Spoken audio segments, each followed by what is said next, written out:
Happy 2022, ladies and gentlemen, boys and girls, and everyone and everything in between. It is the new year, new me, and new podcast episodes. So we're starring yours truly, Alex. And yours truly, Pete.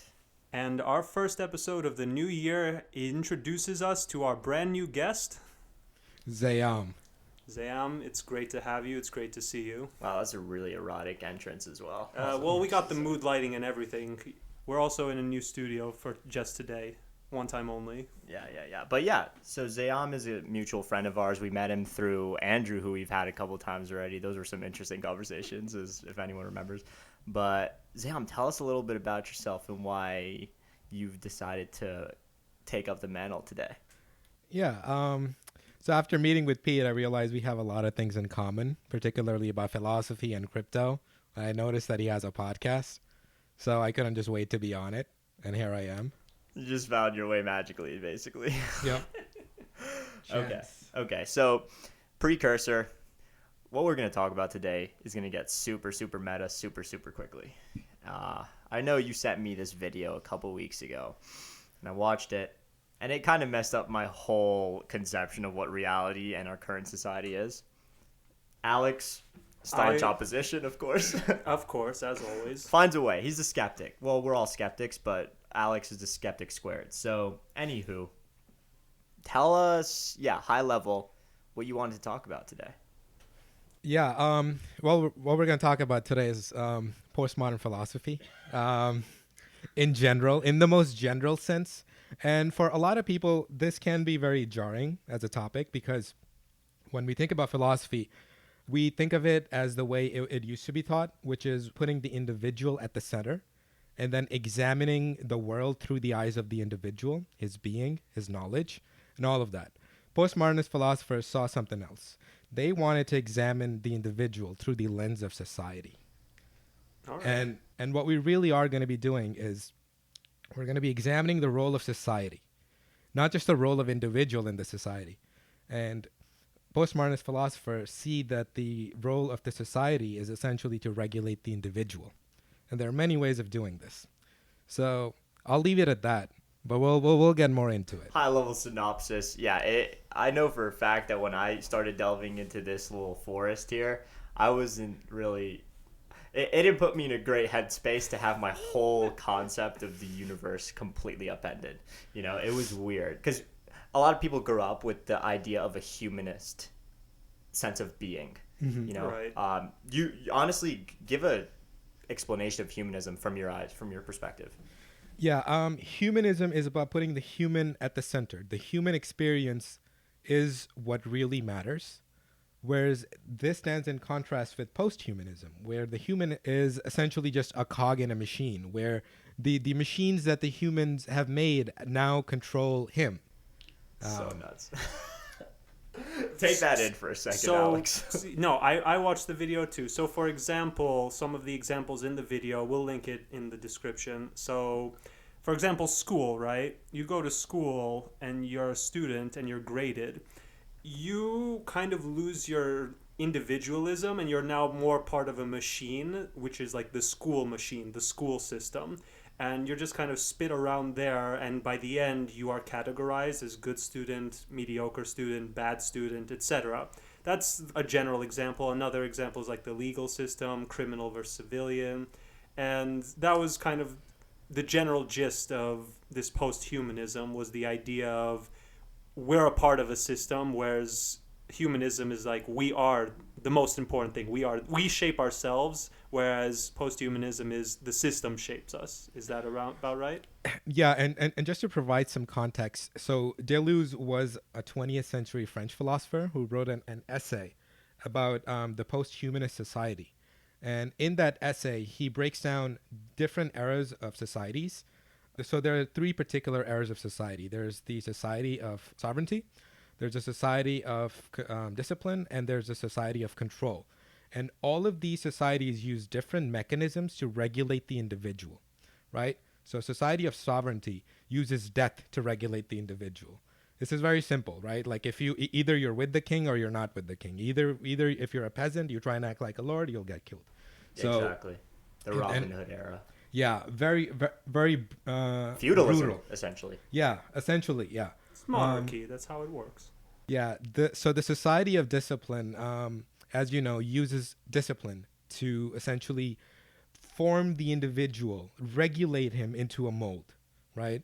So if you are a student, they will beat you until your grades get better. If they don't get better, then they'll do something else with you. You know, you'll probably be doing a monotonic job. If you actually were good enough, then you end up becoming engineer, scientist, or anything of the sort. One important thing about the disciplinary society, I said it, is the concept of voluntary self-discipline. So the society itself, you were encouraged to mold yourself. There were external factors to molding, like the example you gave, but the main aspect of that era was you have to create your own mold. Here's the thing. The idea is a little bit more seductive because the thing is that structure that was outside becomes internalized, right? Yeah. So is it really you doing the molding, or is it the structure doing the molding for you, right? Interesting. It's internalized molding. Yes, but if I'm taught something and then I use what I'm taught, it's different than if I'm being forced to use something. No, so that is exactly what we're studying too, right? Like, what are we being taught? Like, how does it inform our psyche, right? Just how big the impact of these structures, these external structures that we build, when they get internalized, what does that look like? You know, through the lens of the individual and his lived experience as a human being. But let me move on to societies of control. So societies of control are quite the beast. They also tend to be very relatable because we are living in one. Yeah. Society of control really are made up of information systems, and Or these machines. Sorry to cut you off. Yeah. But yeah. Definitely explain the machines as well, what those really are in this context. Yeah, so these information systems are essentially state machines, right? They go from state A to state B. And what they are is they're composable. So you can put one machine in front of the other and then, so on and so forth. And this whole idea of kind of recontextualizing this society as it exists into, the state machines and information system of flows, it falls under the domain of what we call cybernetics. And cybernetics, the word itself stems from a Greek word, which has roughly to do with steering a ship. So the whole idea is that the society is steering the individual and his psyche to certain outcomes. Now, this is a little bit different from disciplinary society because in disciplinary society, you are proactively disciplined for your behavior. But these structures and information systems and state machines, they're much smarter than that. They automate access from your behavior, right? So for instance, if you go to a school and you do well, then you have access to better schools. And in turn, you have access to a better life and a higher social strata and so on and so forth, right? So the whole system essentially is smart in that it works off a feedback loop that is based on data. And when you contextualize society in this way, it is a no-brainer that really the companies that are the most profitable in our times are data companies. Yeah, because data sells. Well, yeah, I mean, I always talk to VCs and people working on bigger ML models in the context of capitalist structures, and they always tell me data is competitive advantage when you're making AI models, right? Because we're not far along enough where we can just spawn up an AGI easily and it can think for itself and do stuff. We need data because we're so early on. Yeah. You looked like you wanted to say something. Well, so are we have the explanations out of the way? Let me just elaborate a little bit on the individual in this system. So the individual no longer tends to be an individual. The individual is essentially a dividual, right? Because within these state machines, we have a different representation. They don't see us for exactly who we are. They are only charged with measuring our behavior along one aspect and then having their feedback loops tell us what outcomes are available to us, right? For instance, we are just a credit score to our bank, right? We are just a spending category to the advertiser that our data company A selling our user data persona, what they like to say. Actually. Yeah. But persona, just to personalize it a little Exactly, bit. But really, ultimately, the individual is kind of de-individualized to an extent. Yeah. That's true, but if you have so many different de-individualized aspect, like if you have each person sees you in a different way, a bank account, a social media user, just a variety of different data points for a variety of different categories, maybe that can be the perception of the individual, the unique set of all those data points. No, It's an approximation of it, right?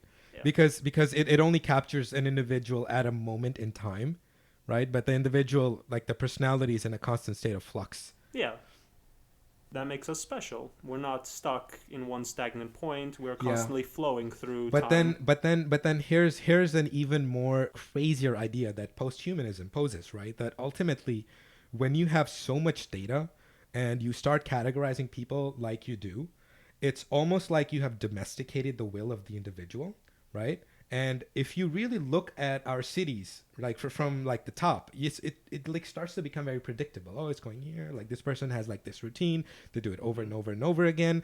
And then is it that any more different than mold? Like if you see how human civilization expands, that essentially like mimics like how mold expands. Obviously, there's a lot of reduction involved here because I'm completely steamrolling over the lived experience of the people on the ground. You're looking through a macroscope. Yeah, but that's the thing, right? So these systems are so big that they can do that they can essentially, in doing that, they can look at your life, and because they know you, they also know a billion other people like you. They have so much data that they can predict what you would like tomorrow or the week after. Yes, and here's where my line drawn in the sand. So you talk about predictability and using the data points. I think that's honestly 100% true. Because of social media, I'm so interested in hating social media that I'm kind of used to that concept. However, this not concept of predictability, because I'm thinking from a more Darwinistic point of view, like as humans, we're animals. Whether or not we want to consider ourselves better than other animals is something the posthumanists also tackled. But I was thinking, when you see a wolf or a lion, you can predict what they're going to do. They're going to hunt because they need to eat. We can predict that. And we can predict where they're going to go. They're going to go where the animals that they hunt, whether it's a deer or a bunny or whatever they eat, they're going to look for that. We are able to predict that as well. And that's even without knowing, like I don't know where the wolves go to hunt, but I can predict what they're going to do and what they're quote unquote thinking. It's because that's what's natural. That's how they survive. And as humans, relatively speaking, you can make the argument that these data points is what we use to survive day to day, no? So it is a little bit more sinister, right? Because what people can start to do once they can predict your behavior and they understand it at the level that these machines allow them to do is they can manufacture your reality to the point where, and I don't know if this is possible now, but at some point, if you let this thing roll further down the line, there will come a point where you wouldn't be able to distinguish whether the choice you're making is your choice or if it's a choice that is manufactured by the state machine that predicted what you are going to like tomorrow. They commodified your desire into a service or a product. And they're posing it to you, and then you just go ahead and do it. And obviously, because to you, it doesn't matter. You can always have that argument where, you can shrug your shoulder and say, it doesn't matter that if I know or not know if this is my choice. Because in the moment, I can tell you it is my choice. It's simply a function of what your belief in your choice is.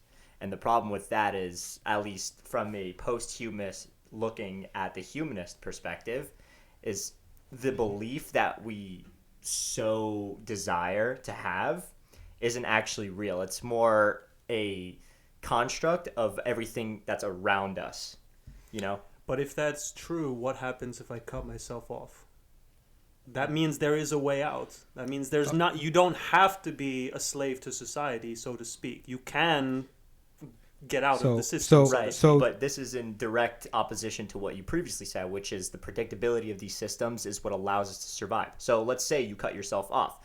Let's say you no longer have access to the minimum Internet. level of education, internet, supermarkets where you can go and buy food, right? Cut yourself off from that. What happens? Well, then you have to figure something out. You have to now go hunting yourself. You have to find But- a shelter. But let me just chime in and say, you left the society. So, right? Like, ultimately, we were talking about this society of control, right? So you do have a choice. You always have a choice to leave society. But the society of control, when you buy into that whole thing, it comes with those entanglements, right? No. And you as an individual do have a choice to leave. But once you do, like, plug into the matrix, so to speak, That's what I was thinking too. it starts to, seep into everything. I've seen Twitter and Waze, so I do know what you're talking about 100%. But my point is, if you can remove yourself from society, if you have the wherewithal to get out, you can also have the wherewithal to notice, don't you think? I think we've noticed.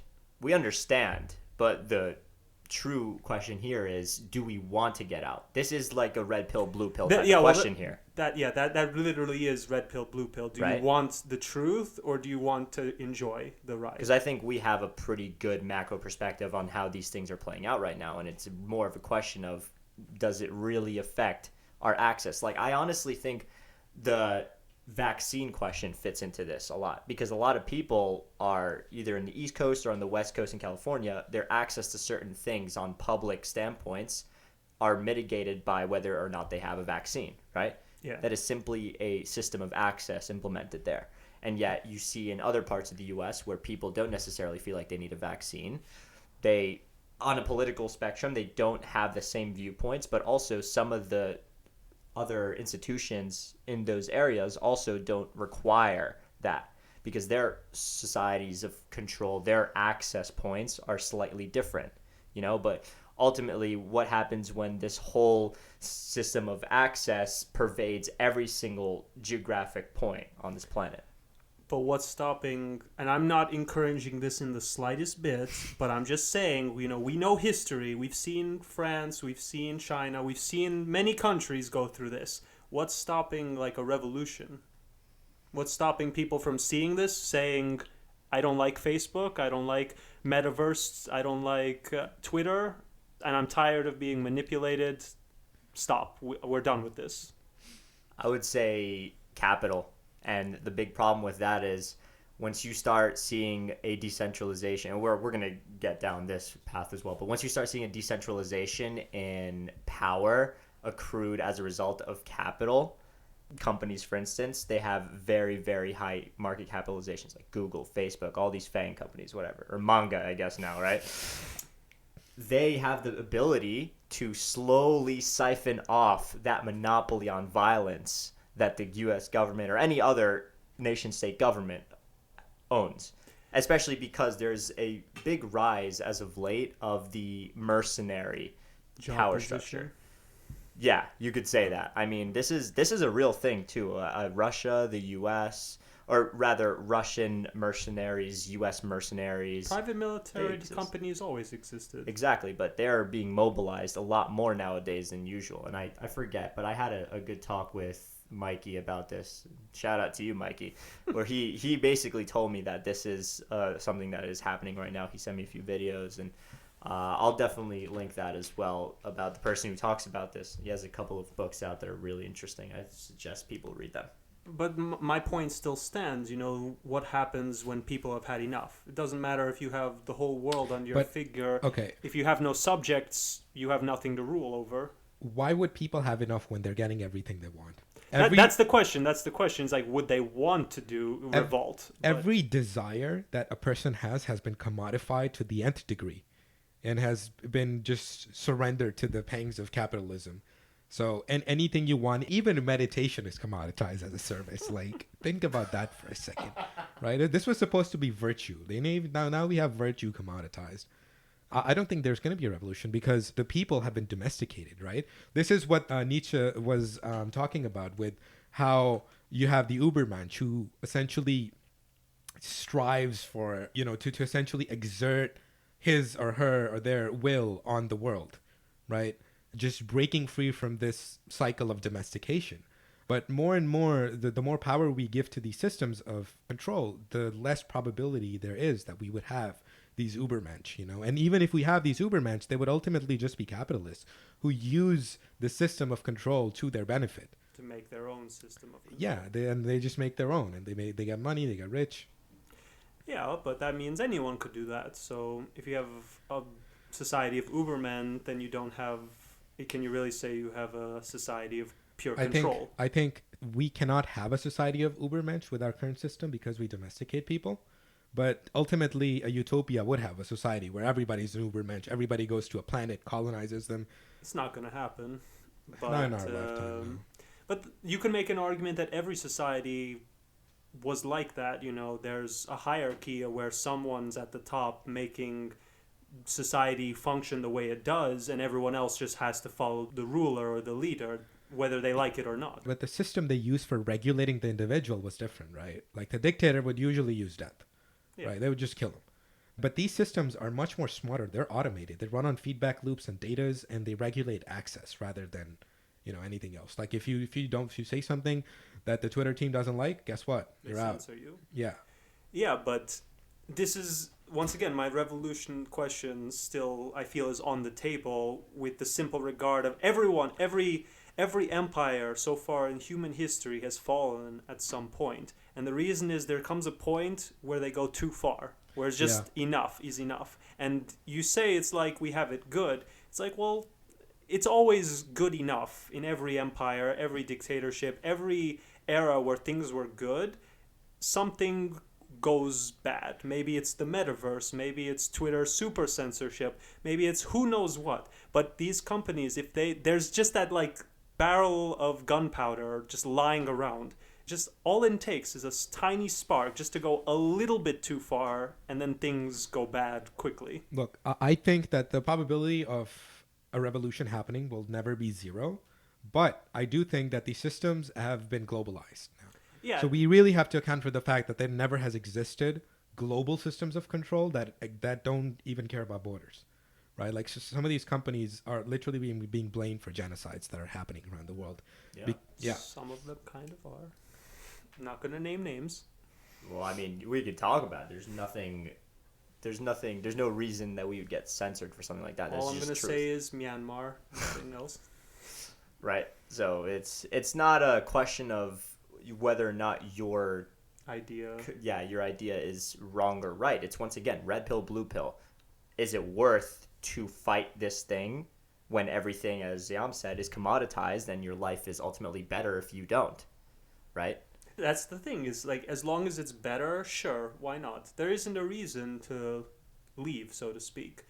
However, one, if you're aware of it, you can try to mitigate that process a little bit. You don't have to be on social media. If you're not on social media, you can't get censored, so to speak, because you're not saying anything. Like, it's always like you have to moderate yourself on, and it's like, yeah, well, society is making you moderate yourself. It's like, yes and no. You could make your own social media platform, and you know, there's a way. I guess that's my hopeful humanist spirit, is there's always a way to work around this. You don't have to be a slave to society. You can find another way to go through.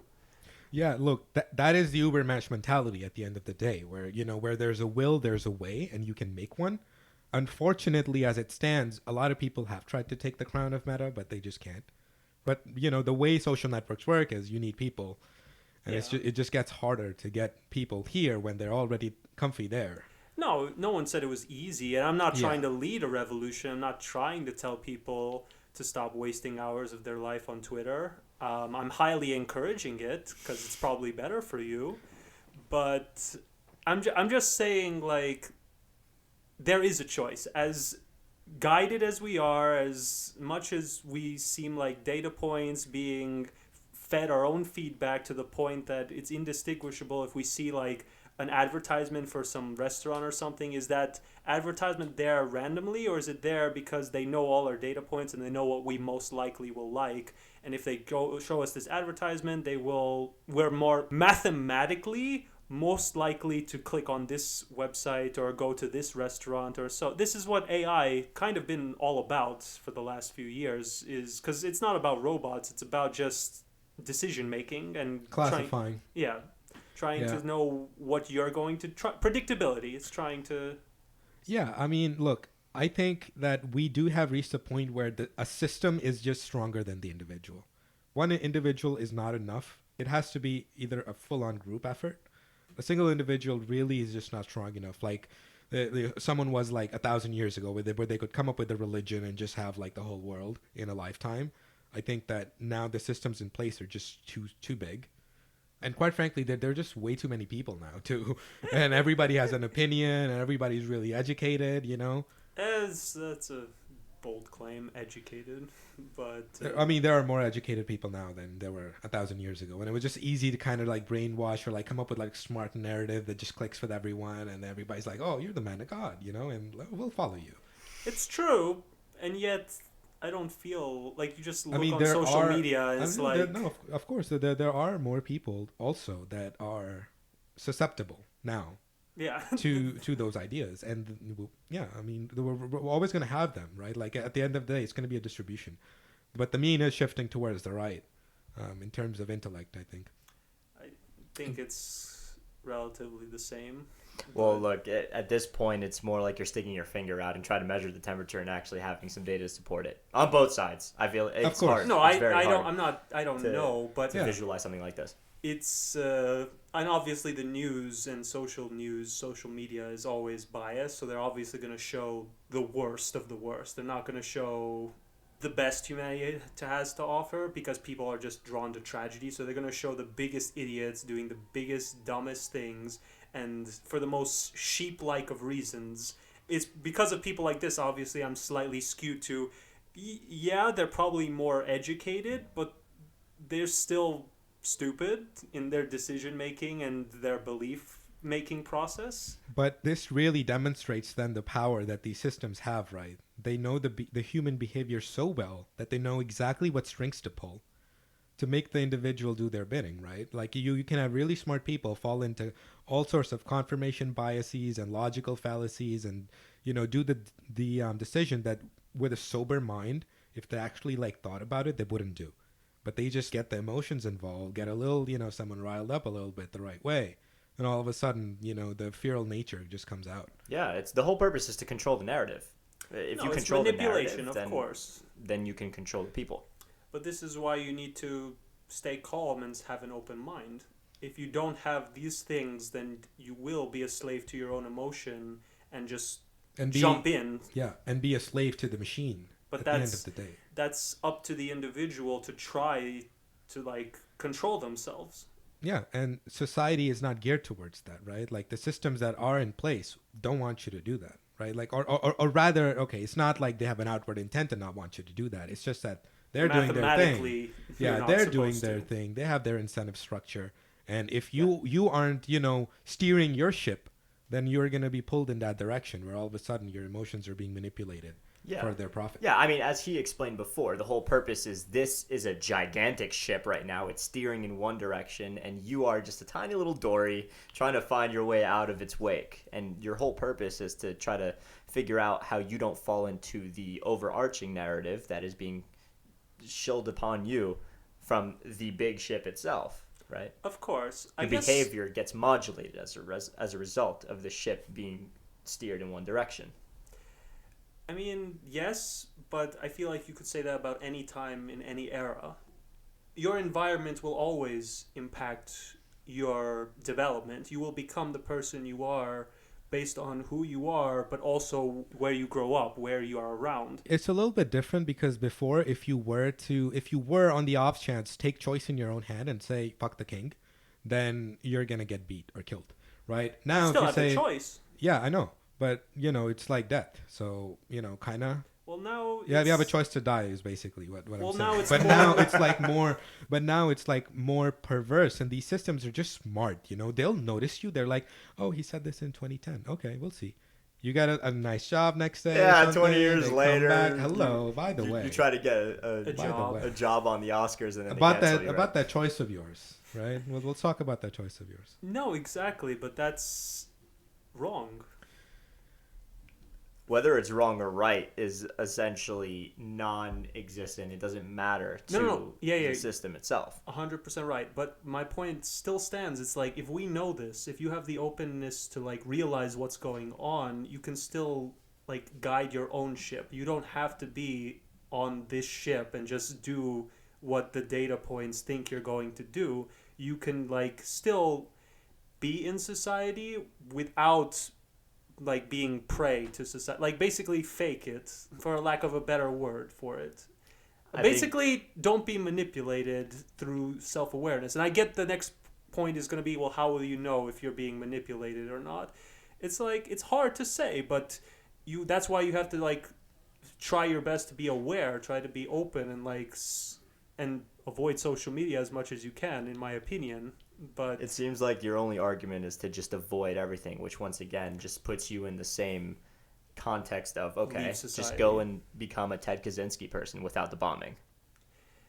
I mean, yeah, but no. Like, that is essentially the only way to do it. I still want like a job in society. I still want to like have a house and have a family and have all that stuff, but I don't feel like I feel like if at any point I want to say F it or screw it and go against what society thinks is auto-correcting and steering its way to, there's nothing stopping me from like going off the deep end and just doing that, going crazy, so to speak. And that's not good. Once again, for the second time, I'm not telling anyone to start a revolution, but I'm just saying, like, because that option is always there, we can never truly be restrained. We're never stuck. Look, at the end of the day, the system is smart enough that when you say, I don't want to play into the system, it's like, oh, this is a person who doesn't want to play into the system. Classification. Boom. And then it finds 100 million others like you, gets data points on those, and then it knows what you're going to do next. So it's so pervasive and so clever in its application. Obviously, I don't know if that's possible now. I would like to think it's not. But part of me is like, some deep data center in Facebook knows exactly all of this. Yeah, but everything follows a pattern, so to speak. In all the entropy and all the chaos in the world, and I think Pete loves this philosophy as well, is like there's order, there's structure, something finds a way. But in that, like the bell curve, there will always be those extremes that will be unpredictable. Now, will there be a data point model, such that you can predict even those people on the outliers of the craziness spectrum? I really hope not. Look, but we can go even macro and just say, okay, what is the society of the future? How does that society regulate the individual? Does that society regulate access, or does that society regulate something else? What's going to happen? Yeah, I definitely wanted to get into this because this brings us into the crypto conversation. And we're not going to talk about shilling whatever shit coins or whatever. This is the philosophy of decentralization and giving people a better sovereign, or rather a more sovereign sovereignty than they have right now. The idea that you can control through cryptographic encryption what you do with your finances, with your information, your data, anything. I remember that your comment, Zeyaam, was it could be a shift from what currently are implicit states of control and access to explicit states of control, where people own all their data, they own what belongs to them truly, but they just choose to feed in the blue pill mentality, essentially. Yeah. Also, if we see what happened like before, we look at society that regulated through discipline, right? Discipline was explicit. And then we had these systems where all of a sudden discipline became implicit, where you had to figure out, okay, how does it work? How am I getting disciplined? And through that discipline, my access is being controlled, right? So it's almost like access is a derivative of discipline, if we look at it this way. So what does that next data point looks like, where we now have access being regulated? And in crypto, we're getting access to essentially, stuff.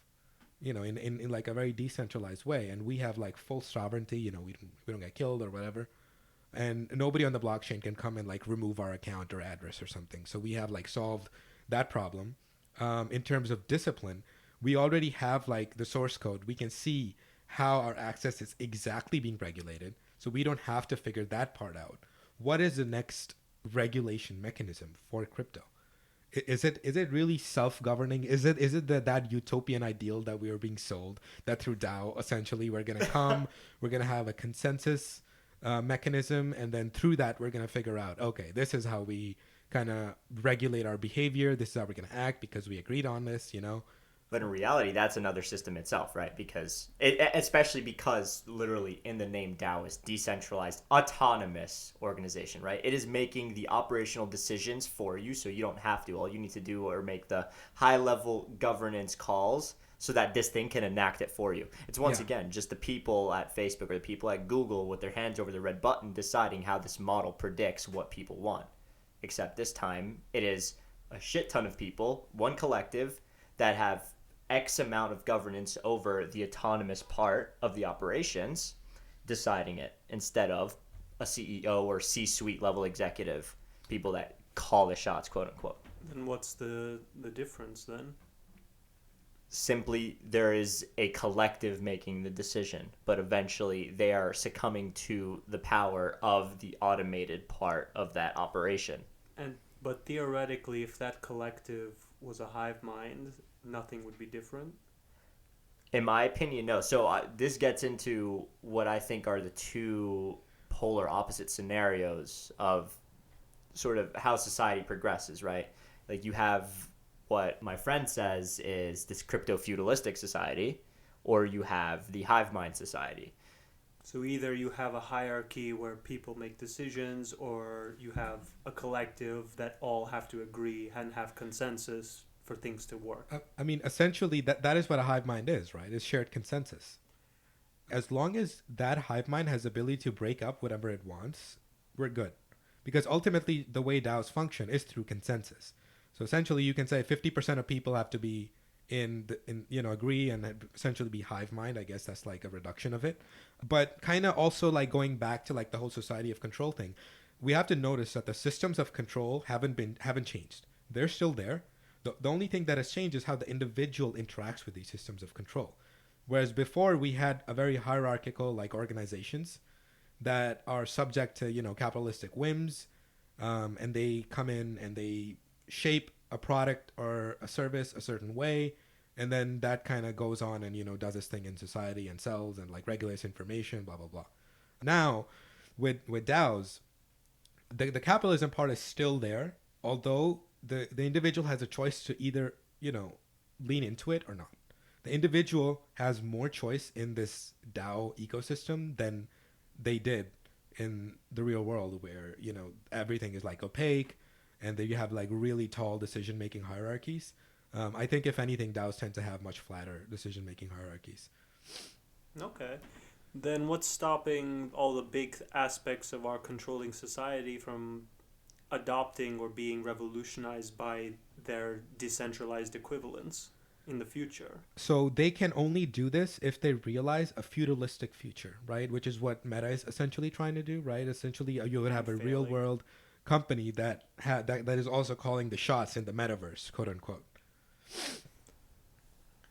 I don't like the metaverse. It's like they do it in their own flavor. You know what I mean? When companies would come anywhere, they do things their own way, so that it preserves their collective identity and their vision and their mission and their strategy. Of course, but I feel like that's how everyone operates. When you do something, you do it for you in your way to keep your style. Yeah, so see, we would like to think that, right? But we were talking about how system of control regulate us so well, or rather, it's not even a mold; it's more of a modulation, right? It's like feedback. It's smart. So for us, a lot of that is happening behind the scenes without us like knowing too much about it. Well, yeah, think of it like this. How you dress, how you feel like you should be looking in public, or how you want to present yourself to people in general is just a result of the spectacle that we see on the social standpoint, where you find it on social media, what you see on TV, what your girlfriend or boyfriend says to you, like fix your hair or get dressed up. You're wearing sweatpants for the last week, the same shirt, whatever. That is just an image of what we've been portrayed that we think is supposed to be what we look like. It's a sense of self that doesn't actually exist. It's more like I said, it's a spectacle that we just try to identify with, because that way we feel like we're part of something bigger than what we really aren't. I have a different thought process when it comes to stuff like this. I think more this is just the animalistic tendency to survive. So why do you dress a certain way? It's like, well, everyone else is dressing this way. If you want to make it in society, you got to live in society. And I think we've established that our control society can have sinister, potentially dangerous. It's exploited. It's exploitative and manipulative. Essentially, these social and animalistic desires are exploited and literally commodified, right? Like you have commodification of desire happening to the nth degree, like people measure like, okay, what does this category of person want? What are they likely to wear? How do we, right? So like I agree with you that that's the point where I started thinking about this stuff, where, these are animalistic desires and everybody wants to like look good, put their best foot forward, be part of the society and community. But once you realize that these systems are manipulating also, and taking advantage of that feeling. Yeah, and then you're like, wait, is it? What? Like, you know what I mean? Think about it. Every time you see some clothing on Facebook Marketplace, you're thinking, is that actually something that I want to buy, or is it just because of all the people that I've been following and liking posts of, yada yada? I mean, this is where you need to like be an individual. Like, I'm just a Uberman, I guess, or I have the Uberman mentality, where it's just like, I don't follow leaders. I am my leader. Mm-hmm. I will buy the clothes I like. And yeah, society can influence me. Like when I go to work or when I go to an interview, I'll wear a suit. But like that's not because it's... Or yes... It's hard for you to tell, isn't it? It's basically I'm trying to make it in society, but because I don't want to. I could be Ted Kaczynski and just like go off the grid and just live without the bombing, of course, and just live in some farm with no electricity. But I don't want to do that. I want to like live in society. I want to have friends in society and all that good stuff. I want to meet like-minded people. I want a job in the things I'm passionate about and all of that stuff. And with that put into consideration, I have to take into consideration what society deems good or bad, what they think is valuable, what they think is good looking. So when I go to the interview, I wear like a nice suit, or and I get dressed and I get washed, because I don't want to smell or look bad, because I know their impression of that will be that of undesirable. If theoretically you could go the opposite, let's say we lived in a hypothetical world where being smelly and looking like a homeless person was the desirable trait. It's like, well, then that would be how I would show up to the interview, So I think that's just an aspect of how to game the system, so to speak. That's how you like play this game. You have to, if you want something, you have to see what it takes to get what you want, and then go through with it, And I think it's that belief that's like, well, I know what my end goals are. I know what I want in the end. So even though I see the manipulation, I see like how society has molded the path such that how do I get to the end result? I still chose that end result, so I chose to follow this path, so to speak. Yeah, look, I agree. Like, if anything, society of control has been a good thing for humanity, right? Because a lot of people have lived much better lives under this system than they were doing under other societies, right? Course. And a lot of this is also possible because we have this desire to we have a vision, dreams, and the goal of a good society is essentially to create opportunities for individuals to capitalize on them and then achieve their dreams and whatever vision they have, right? But at the same time, society also has a goal to preserve itself. And how does it preserve itself? It preserves by regulating the individual, by regulating their behavior. So it comes down to, what mode of regulation is going on. So right now, as long as your vision is good with society, you're awesome. Try overthrowing the American government or the current system or the current order and see just how good. just how strong this system is. Well, I haven't thought And you can about say that. and you Let's can put say that the on same about all record. the other societies too. It's the same. You try going after the king, you better have something, because the royal guard, they're pretty good. Of course, but once again, for the third time, I don't condone revolution, but it's still on the table. There could come a point where Google, I don't know, enslaving people and like enslaving continents, let's say something crazy like that. And people are just like, we don't want to be enslaved anymore, and then just fight. Look, the thing is, with the scale of civilization, you're gonna have to fight this system with another system. That's just the not way impossible. it is. Yeah, you're just gonna how are you gonna organize 100 million people? It's just not happening, right? Like, That's how you're, wars like are it's fought. just what? That's how wars are fought. Yeah, right. So we're gonna have like some machine, some state machine, anyways. So it's like, things are like pretty good here. Like, we don't need to put another machine up. I guess, yeah, I've been holding this question since I'm just curious to hear both of your answers. What do you think is wrong with like a blue pill mentality or this? What's wrong with having a system of control? Or, Nothing. It's just straight sweet, isn't it? Like, imagine if you didn't care much about whether your choices and consent was manufactured, or was it yours? You know what I mean? If you don't care about that stuff, then you can just go on. Actually, it's even more pervasive than that, because you would believe that it is yours. You would believe that you are that person, but because you are blind to the full functioning of the way that this whole apparatus is working, for you it wouldn't be a concern. And as long as you aren't being crazy with the system will reward you with more and more access. If you were a good boy, basically. but I guess, does that make sense to have a system where you follow the rules and get rewarded? Because think about it, if you Yeah. didn't have a system at all, it would be crazy town. Yeah. We just start killing, eating each other. Yeah, right. We have to have a system, so we agree on that now. Yeah. Right? Is this the ideal system? And where it's going, right? With the whole manufacturing, and then all of a sudden the entire life, like as it evolves, as we like build AI, and ultimately everything, right? Like ultimately it's like we're gonna have our God, and we're gonna make it with our own hands, and that God just knows everything. Like, you're born, it just knows. You're just gonna do this, you're gonna do that. So this is once again where the crypto feudalism versus hive mind two potentialities come into play. It is either we have a bunch of composable sort of AI god societies where, sort of in the way that we're moving now, at least from a traditional finance or traditional capitalist perspective, capitalism taken all the way through 1,000 to 1,000,000 years in the future. That is the Facebooks, the Googles, the everything. They have their own militias. They are able to mobilize however they see fit. They don't need to rely on the U.S. government as oversight anymore, because they provide their own oversight. That is where they are the keepers of their gate, and they don't care about anybody else. They are their own feudal digital lands, and that's Facebook, Meta, everything, whatever. And then you have the exact opposite, where we as a collective on a social and technological perspective create this, as Zeyaam said, God. We've manufactured it out of our technological progression.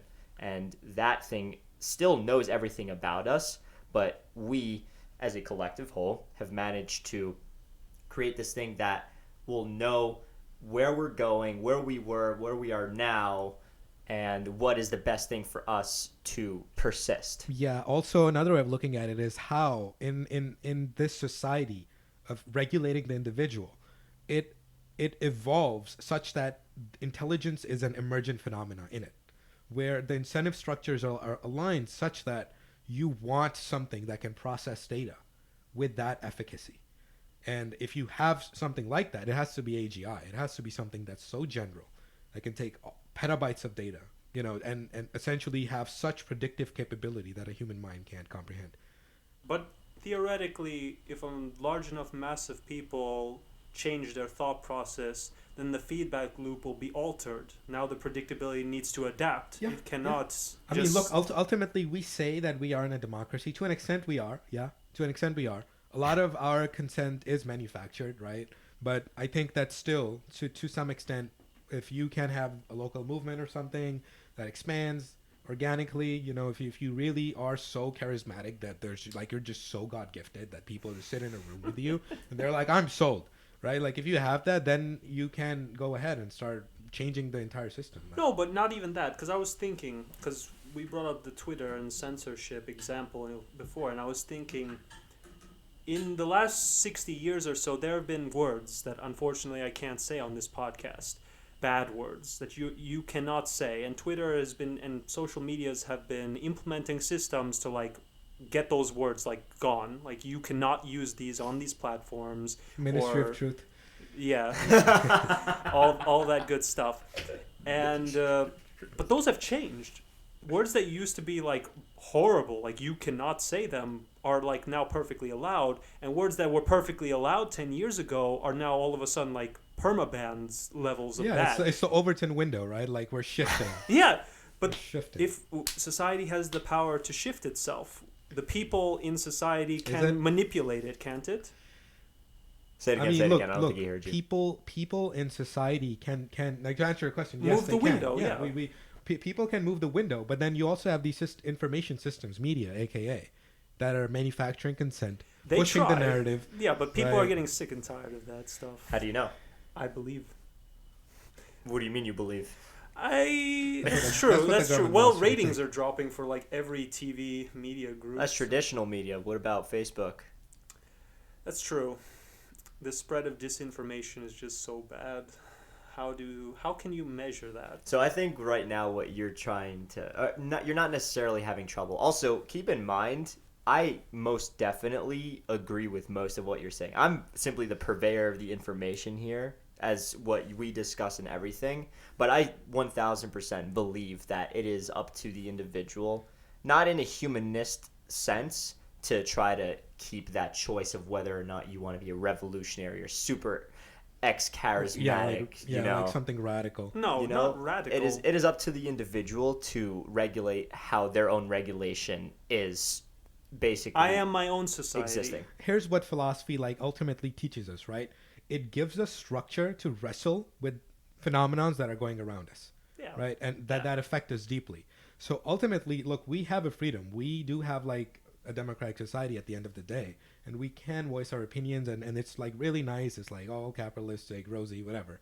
But there's that other side of it, which if you aren't privy to like this philosophy, it's almost like you're blinded by it. And when you're blinded by something, it's almost like it has access to your subconscious. That it's not like a two-way street. But once you like realize, it's like a system, it works like this is how it's like the whole thing is structured, then you can start to say, okay, this is what I'm going to do. You start making informed decisions, so to speak, right? So I think the whole point of this conversation is kind of just to like inform folks that, this side of philosophy exists, this more modern flavor that explores like how society regulates the individual and not just like how individual regulates they're like, or wrestles with existentialism and stuff like that. Yeah, I think it's important to also say we're not here to say, we're all sheep. It's just not what I think I am. I don't think you genuinely don't want to believe You've been trying to say this whole podcast, even though I think we started breaking through a little bit, that you're not a sheep. And I mean, I know that you definitely aren't. So. Well, you thought I was a sheep up until now? No, I guess the point is, once again, you need to manufacture your own will, because at the end of the day, if you want to take the super nihilist point of view, you can be like Nietzsche and say, God is dead. God isn't really dead. The people who created God are dead. And who are the people that created God? That is us, right? We are our own God. We are also the God that we've created through some manifestation of religion or any other sort of social strata that exists out there. And if you take that to a higher level of abstraction, you say everything that exists in our society, not only God, but all the things that exist around us, the leaves, the fauna and flora, those there have allowed us to be what we are. We aren't what we are as a result of those things, but rather as a byproduct of our own decisions and actions inclusive of those things. You understand? Yeah. So that is literally a manifestation of the human will, in my opinion, Yeah. That's a heavy pill to swallow. Yeah, no, it's just that it's a product of the sophistication of society and systems that we have built. It was inevitable that it's not just that our will was just going to be purely unfiltered. Like these systems are also going to exert their influence, right? We're going to have multiple influences on our will. No, we're all bouncing around like atoms into each other, and that influences us and will influence the whole of everyone, the whole world. Everything falls into place eventually, somehow.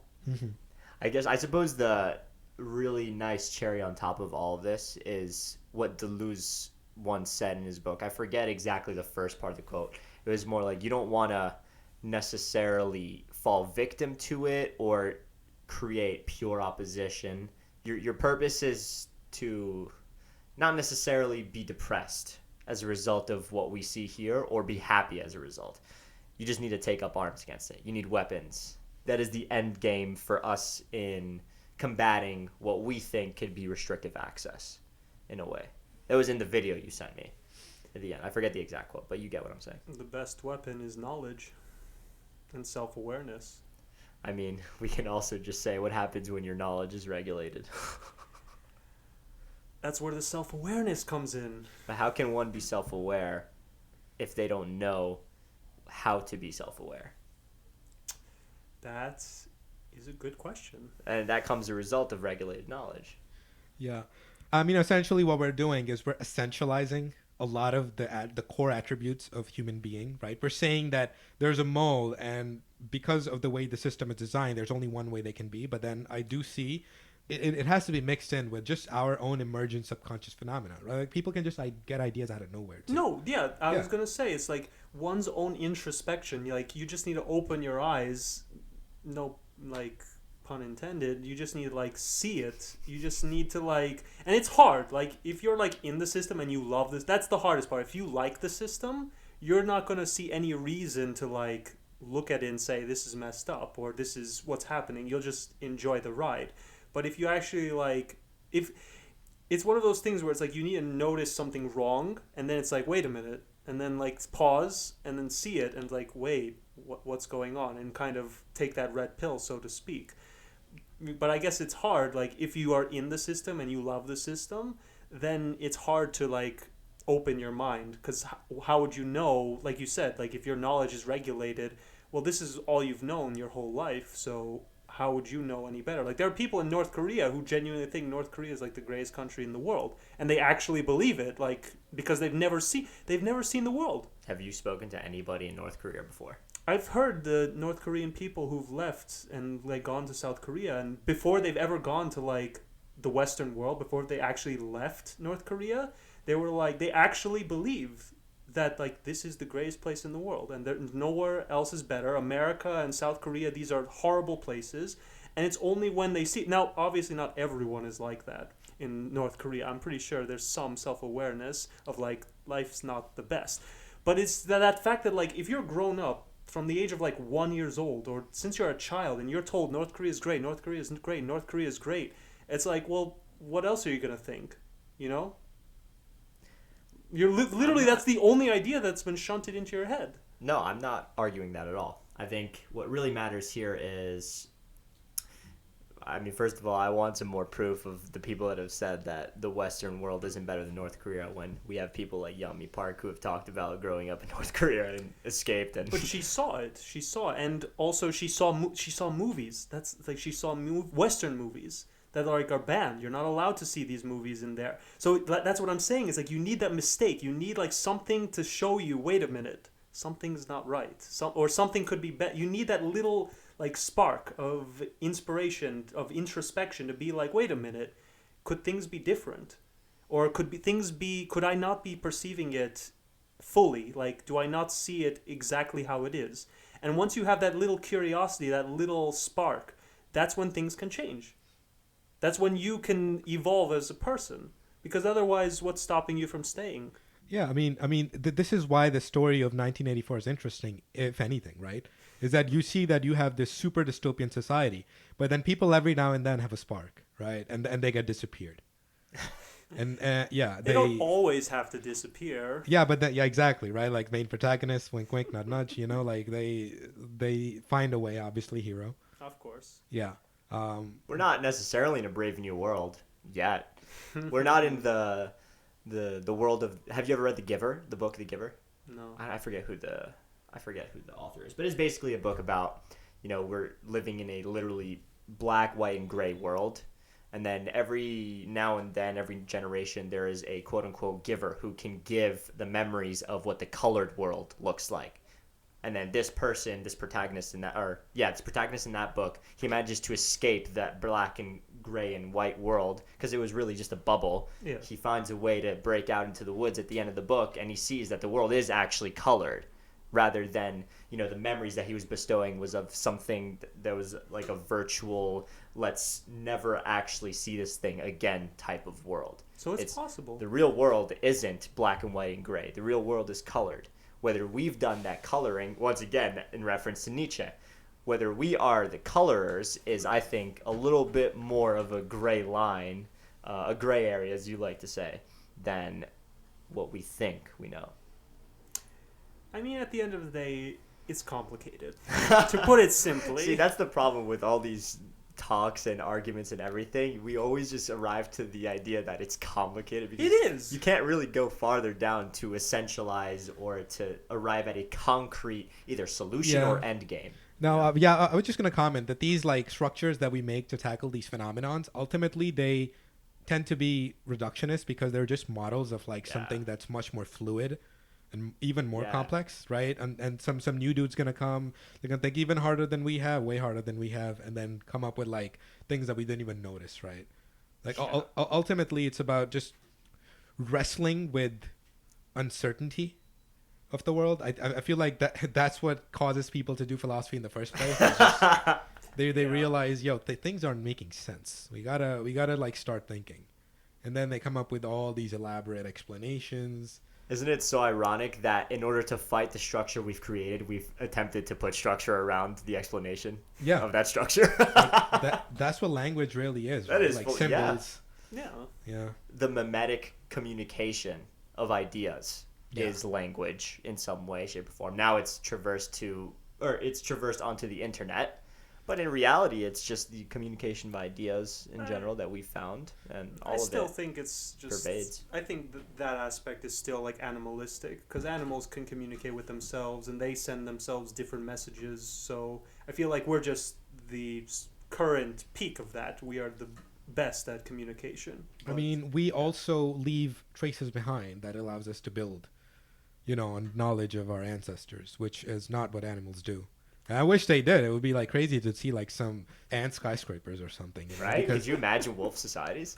Yeah, like it would be pretty amazing because ants already are so sophisticated. Bees with their like hexagons, and you're like maybe they go with pentagons or something. Maybe they optimize for squares or something. Like, or maybe they just do that because that's optimal. That's just how to survive. Yeah, that's their like optimal function. I mean, like what if there was the bee that like did triangles instead of hexagons? It's like, well, then what? They'll kill them. But no, they all died because they did triangles instead of hexagons. We would never know because they're all dead, and the bees that did hexagons, they're alive. Yeah, no, natural selection, right? Like, it is gonna exist, but we humans, though, on the other hand, we're like, here's a rock, natural selection. Here's a spear. Let me show you how a trebuchet works. No, that's why we're the best. You ever heard of an astrolabe? Yeah. Okay, wait. So I know that we really went down deep here, but we didn't really touch on what our opinions of what the future could look like. Because I have mine. I know you definitely have yours. I know you definitely have yours. Future is grim. Well, it's grim under the idea that you have no access. You have all your behavior regulated, modulated, and steered towards what society or this, the computer overlords, the machine overlord decides is best for you. So that's what you deem to be grim, given your sense of self and your individualism. I mean... But what do you think? What do you think actually plays out is the real question here.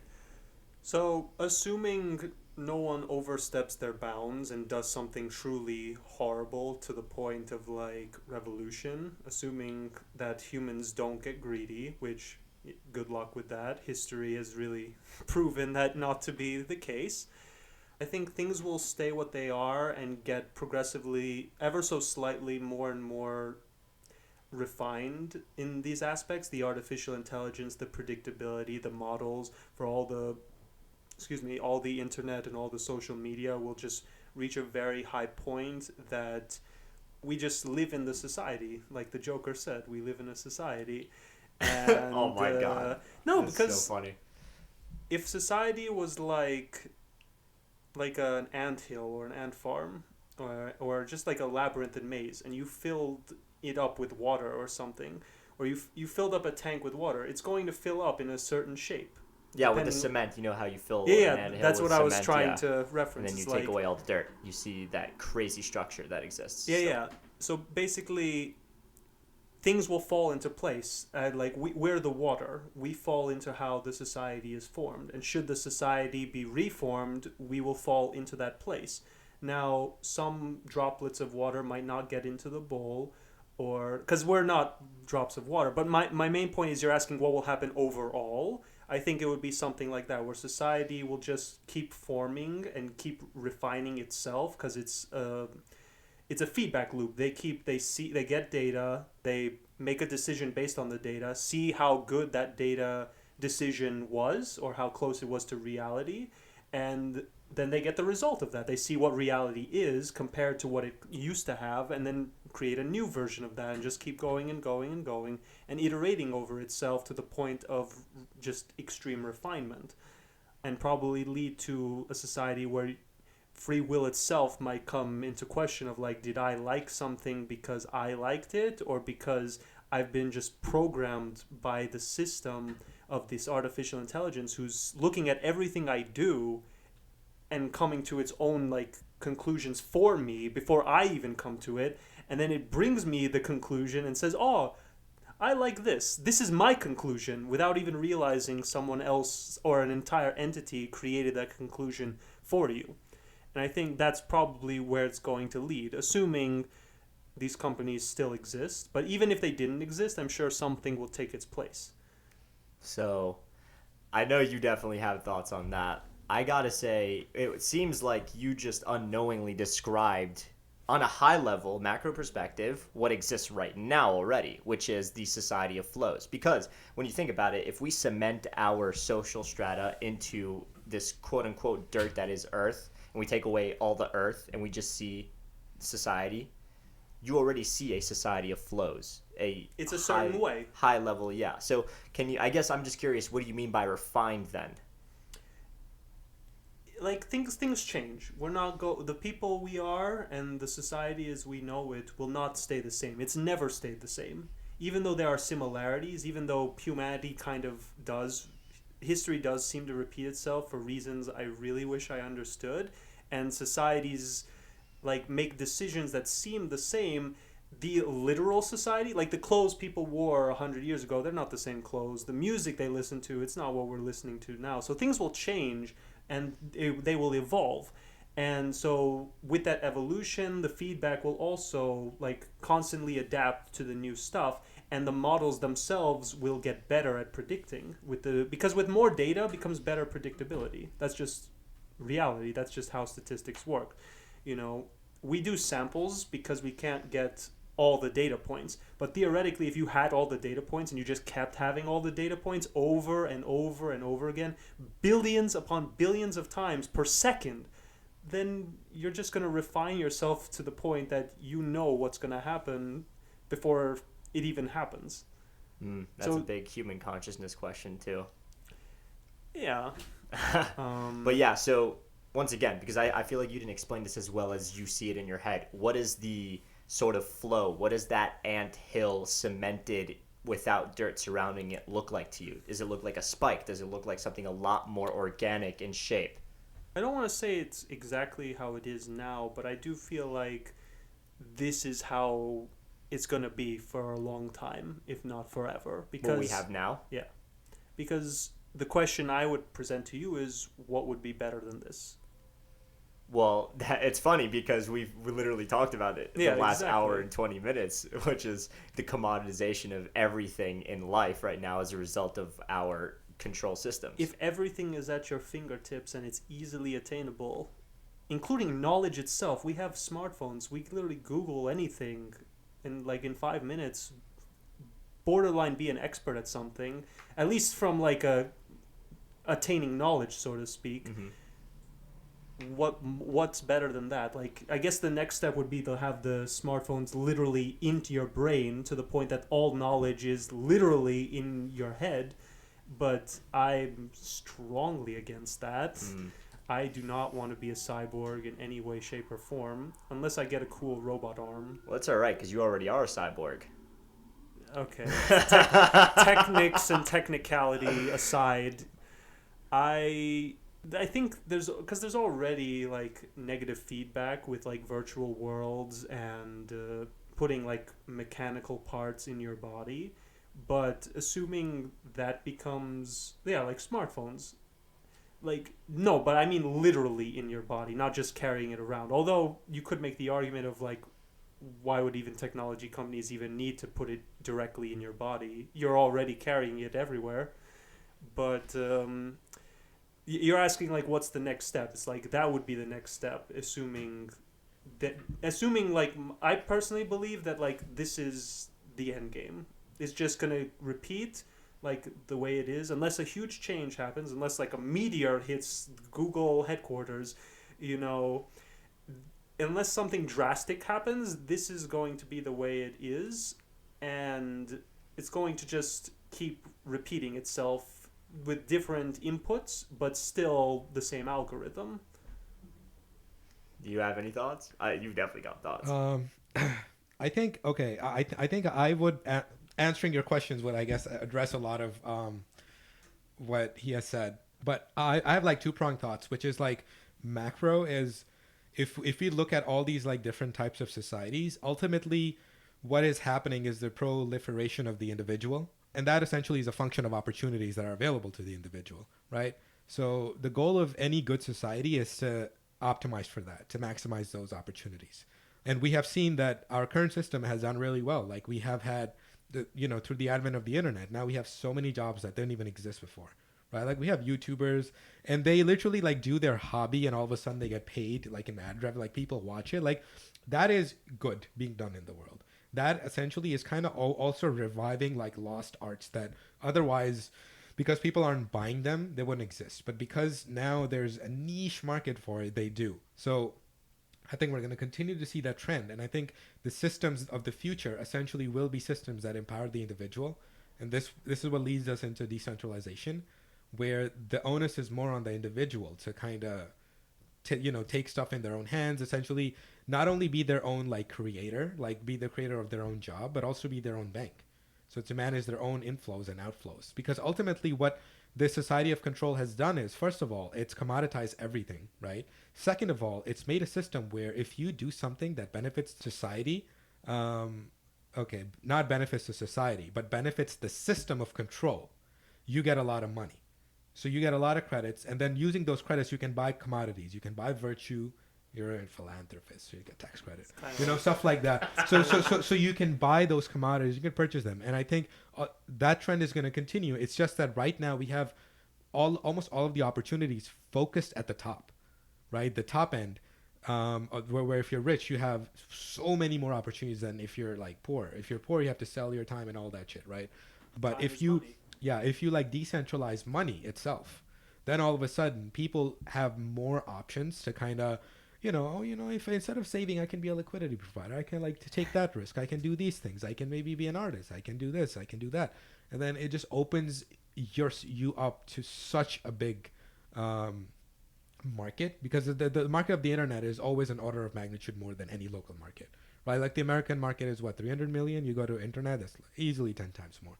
So I think because of the proliferation of the internet, we're going to see more and more opportunities pass. And because of these decentralized protocols, they're going to empower the individual to kind of, do what they want. But then the flip side of it is the system, right? The system is refining, as you say, and it keeps refining and refining and refining and refining. And then it's like the individual doesn't even know if, what they're doing is what they're supposed to do, or rather what they wanted to do, or if it's something that the system wants them to do, right?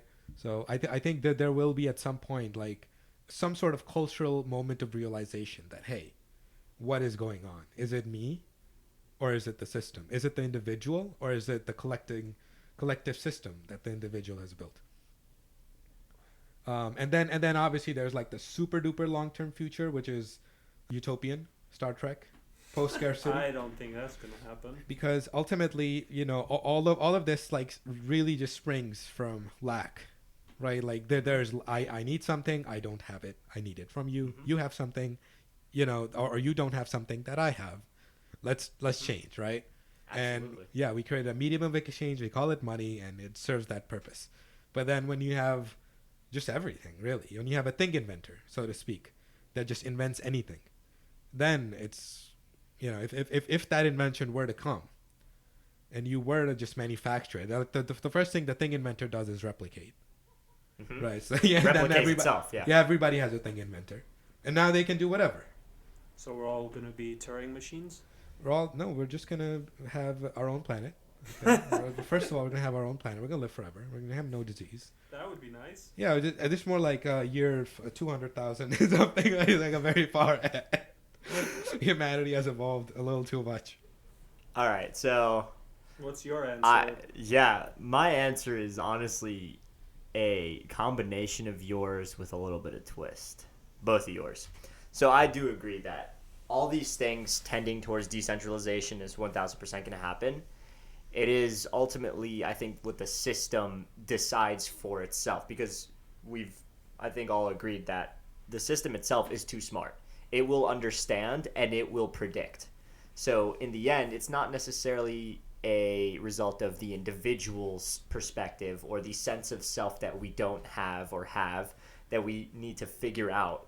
I don't think there will be a singularity of the individual, but more like what a lot of people right now say, a technological singularity, where things eventually progress so fast as a result of our creation, albeit, but they progress to a point where we will no longer be able to control it, and it will just start making the decisions on its own, right? And so from there, we have a really interesting concept of the combination of the crypto feudalism plus hive mind mentality, where you can have some sort of smaller parallel feudal structures in general, but a sort of overarching quote unquote overlord that we don't even think exists. We don't know exists. We may not think it exists because it's very matrix like in fashion.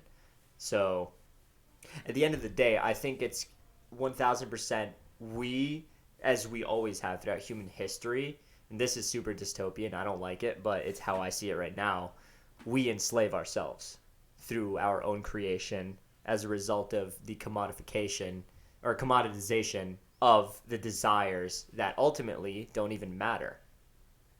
It's somewhat nihilistic, but right now desire, the way I see it, is something that is not, it's a whole. If we want to go down the Jacques Lacan psychology, desire isn't a real thing. It never existed, it never will exist. It's more like something that you just try to find in yourself and others because you can't really accept the person that you are at a core level. So, yeah, taking that up to a level of abstraction, we create things, as you said, things that we want. We can create things that invent things, but really it won't give us the meaning we so desire, which is, the way I see it, just finding ways to experience and enjoy and do rather than consume. Well, that's life, or that's a good life. I think it's a great life to experience. I don't, let me ask you this. We talked about this a very long time ago. Would you guys, if you had scaled Mount Everest at the very top, what is the first thing you do? I'll probably, take a picture. Probably not. I would probably just see like the names. So I'm trying to take it in a little bit. Now, I'm that person actually. I rarely photograph. Like you'll see my last post on Instagram is months old. Like I just. Same with me. I'm very bad with that stuff just because I don't really like to shill my social life. But on a other note, I feel like if you were at the top of Mount Everest, first thing you do, take it in, enjoy that. You just literally scaled 27,000 feet, right? But then after, why not take a picture? Why not record what you were trying to feel to remember 30 seconds ago, right? Yeah. I think there's a certain order to these things. Yep. So yeah, why not? Why not pursue the experience? Why not pursue the thing that makes you happy? The thing that makes you suffer for a better tomorrow? I mean, I said it, you find a goal, you find something you want to do, see what it takes to do it, and then do it. And it doesn't matter how much it hurts or you don't like that part, the middle part where you're doing it. When you get to that end, when you climb that mountain or when you run that marathon or whatever it is you do, it's going to feel good. Yeah.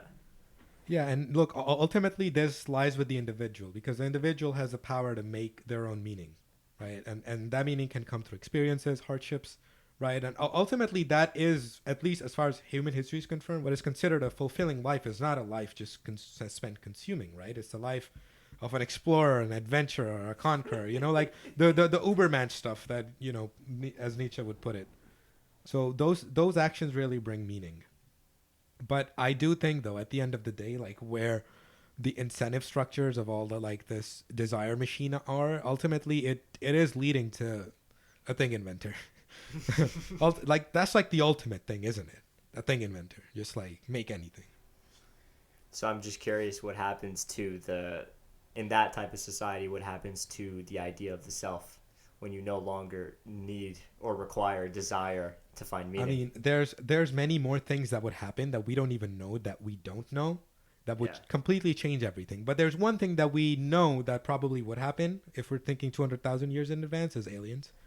And that changes everything. Kind of like a WALL-E type future, right? Where everybody just gets so easy to live. Life is too good. Yeah, they just get fat and I think there'll always be icons. There'll always be David Goggins out there. That's just I'm gonna go run 1,000 miles. Bye. Just because society has given them that opportunity and they share the journey with others and they make money that way, that they're able to do that. Yeah, society rewards people like this, so they will always be inspired. But what happens if that changes? What happens if the next inspiration is some fat Twitch streamer? But something crazier is happening already, which is hyperrealism, right? Where essentially on the social media, you're essentially portrayed an image that's supposed to be just a model or an approximation of the real thing. So parasocial relationships. So not just that, but also people showing you the best side of their life and you thinking their life is awesome, but really it's not. It's all fake. Or then brands trying to stand for something, not. It's all fake. It's all fake. And then they're using sweatshops to actually manufacture their product. That's a spectacle. Right? That is the social media image. I know. But if we were able to figure it out, why can't everyone else figure it out? I mean, look, people will always have their spidey senses that will help them figure out who's bullshit and who's not.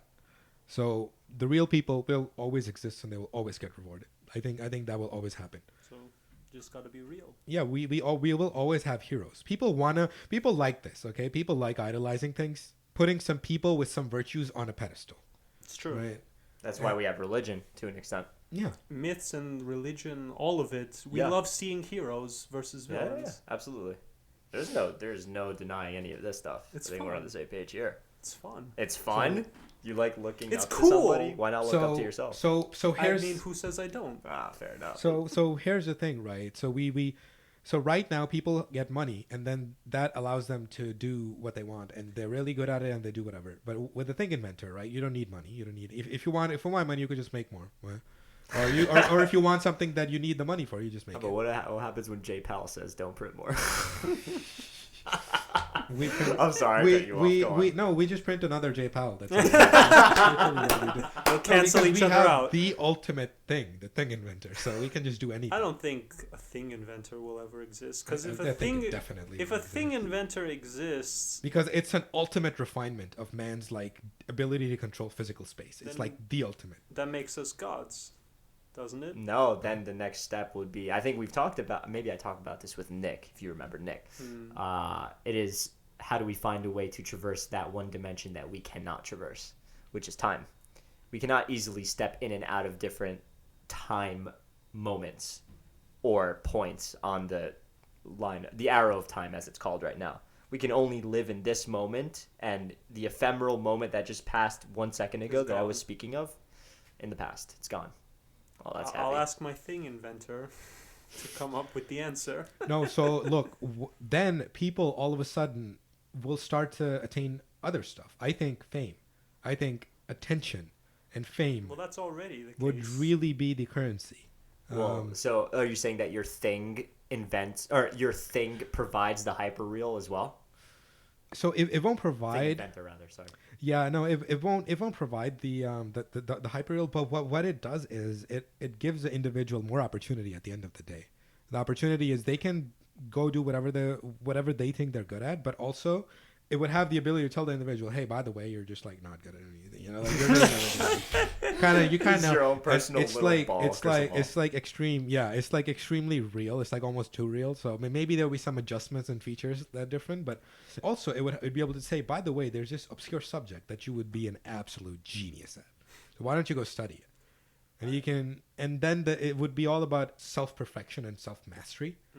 And once that is achieved, that is achieved for the purpose of fame. Or just Adoration. Love of the craft. Or yeah, that too. And then it's always more than that. You know, it's always like ultimate, like all these other things, you know, love for self, love for craft, proving to oneself that one can do it. Yeah. And then, but the way people are probably going to see it is, oh, you're just wanting to get fucking famous, right? Yeah.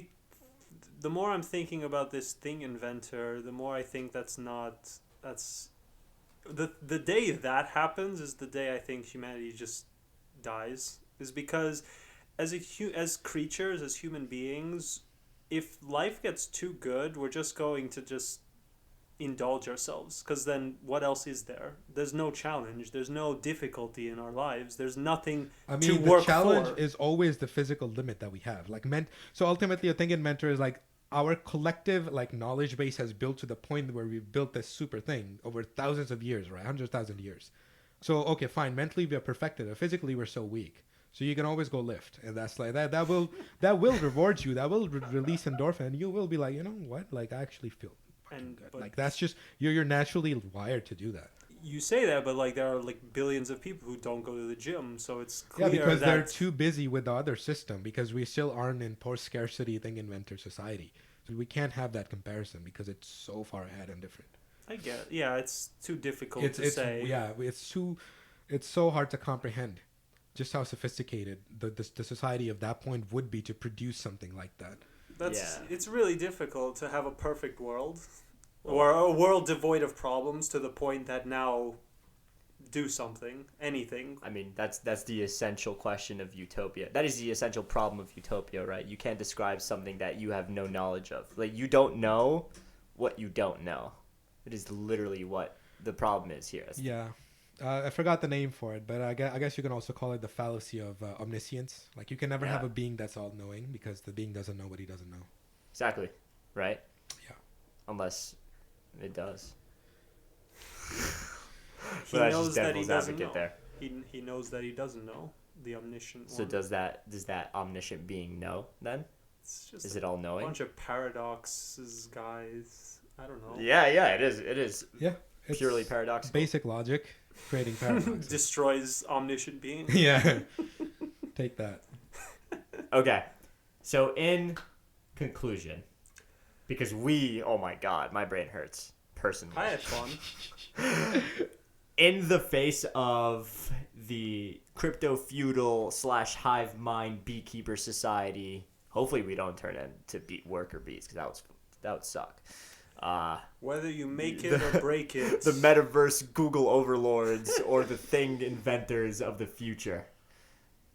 Just know there's one thing that takes you from point A to point B on a personal level, on a physical level, emotional, everything you want to do in this world, and that is stay positive. Absolutely. See you next time.